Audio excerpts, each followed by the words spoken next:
അറിയാതെ ആ 2 കുഞ്ഞുങ്ങളെയും തീർത്ത് കിട്ടണം എനിക്ക്. മാഡത്തിന്റെ ആഗ്രഹം പോലെ ഞാൻ അതിനെ 2നെയും തീർത്തു തരാം. എനിക്കിതിന്റെ ആ ഉറപ്പ് മതി. Okay madam. ശരി മേരി, അപ്പൊ രാവിലെ കാണാം.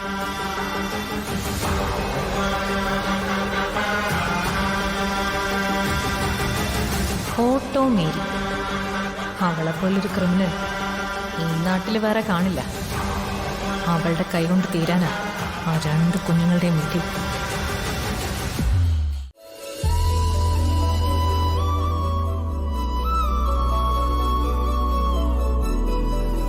വീട്ടിൽ നിന്ന് അച്ഛനും അമ്മയൊക്കെ എപ്പോ എത്തും? നീ അവരെ വിളിച്ചായിരുന്നോ? അവരൊക്കെ അവിടുന്ന് എപ്പോഴേ ഇറങ്ങി. ഇപ്പൊ ഇങ്ങെത്തും. മോളെ അതിരെ ആ ദേ അമ്മ എത്തിയല്ലോ. ബാക്കിയുള്ളവരൊക്കെ എവിടെ അമ്മേ? മാവേ അച്ഛൻ വന്ന പാടെ അച്ഛന്റെ പുറയിലോട്ട് പോയി. അതല്ലെങ്കിലും പണ്ടേ അങ്ങനെയാണല്ലോ. ഓ ചേച്ചി മുഖം കാണിച്ചു കഴിഞ്ഞിട്ടേ അച്ഛൻ എന്റെ അടുത്തേക്ക് വരും. ഓ അയ്യേ, നിനക്ക് ഇത്രയ്ക്ക് കുശുമ്പുണ്ടായിരുന്നോ? ചുമ്മാ കുശുമ്പൊന്നുമല്ല.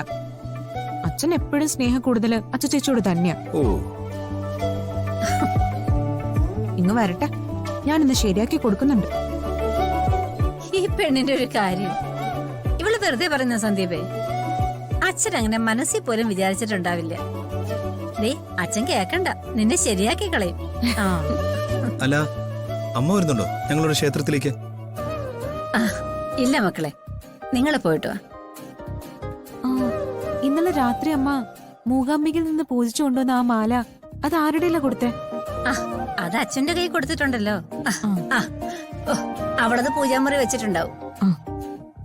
പൂജിക്കാൻ കൊണ്ടു കൊടുത്തപ്പം ആവടിമുള്ള കാര്യം ഞങ്ങളങ്ങ് മറന്നുപോയി. അതിന്റെ പേരിൽ ഇന്നലെ എന്തെല്ലാം പ്രശ്നങ്ങളായിരുന്നു. എന്നാ പിന്നെ ഇതിലൊരെണ്ണം അവക്ക് കൊടുത്താ പോരായിരുന്നോ? അതെങ്ങനെയാടി? ആ ലോക്കറ്റ് 2 പിള്ളേർക്ക് വേണ്ടി പൂജിച്ചതല്ലേ. ഓ, അവളുടെ പേരുനാളും കൊടുത്ത് വേറൊരെണ്ണം പറഞ്ഞിട്ടുണ്ട്. അമ്മേ, ഞങ്ങൾ എന്നാ പോയിട്ട് വരാം. അമ്മ അടുക്കളയിലേക്ക് ചെല്ലേ. അവിടുത്തെ കാര്യങ്ങളൊക്കെ ഒന്ന് ശ്രദ്ധിച്ചോളാം. പുതിയതോ ജോലിക്കാരൊക്കെ വന്നിട്ടുണ്ട്. എന്താവോ എന്തോ. അതൊക്കെ ഞാൻ നോക്കിക്കോളാം. നിങ്ങൾ പോയിട്ട് വാ. പോട്ട് മോളൂ.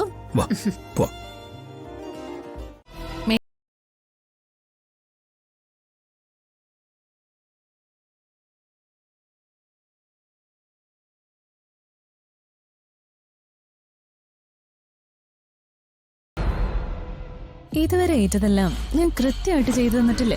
പിന്നെ മാഡത്തിന് എന്തൊരു സംശയം? സംശയമല്ല, എന്റെ പേടിയോണ്ട് ചോദിച്ചതാ. ആ കുഞ്ഞിനെ ഇല്ലാതാക്കാൻ ഞാൻ ഒരുപാട് തവണ ശ്രമിച്ചതാ, പക്ഷെ സാധിച്ചില്ല. അത് വീണ്ടും ഇവിടെ തന്നെ വന്നു. ഇത്തവണ പാളി പോവരുത്. ഒന്നല്ല, 2ഉം തീർന്നിരിക്കണം. ഞാൻ എന്ത് ചെയ്യണമെന്ന് മാഡം പറഞ്ഞാ മതി, അതുപോലെ ചെയ്തിരിക്കും. ചെയ്യാനുള്ള ജോലി തീർത്തു കഴിഞ്ഞാ എത്രയും പെട്ടെന്ന് നീ ഇവിടുന്ന് പൊയ്ക്കോണം.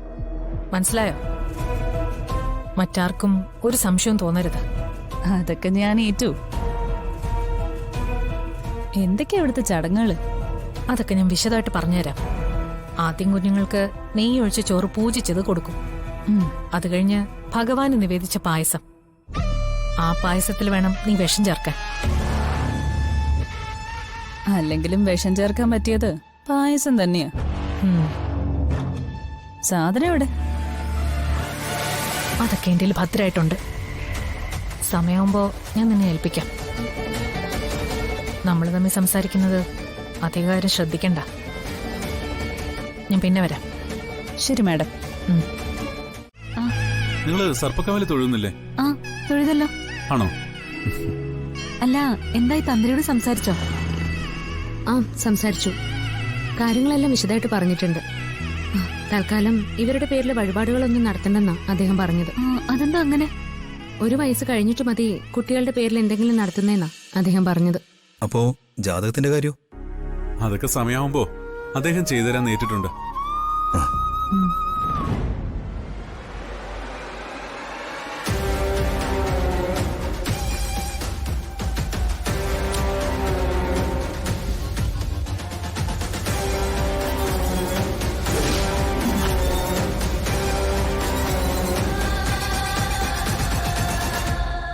ആഹാ എല്ലാരും തൊഴുതു കഴിഞ്ഞോ? ആ ഇപ്പൊ തൊഴുതിറങ്ങിയതേ ഉള്ളൂ. ഇന്നല്ലേ ഇവരുടെ ചോറൂണ് ചടങ്ങ്?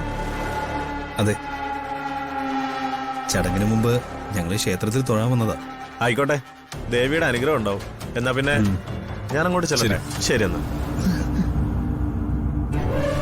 സച്ചിട്ട ദാ. ഓ ഓ ഓ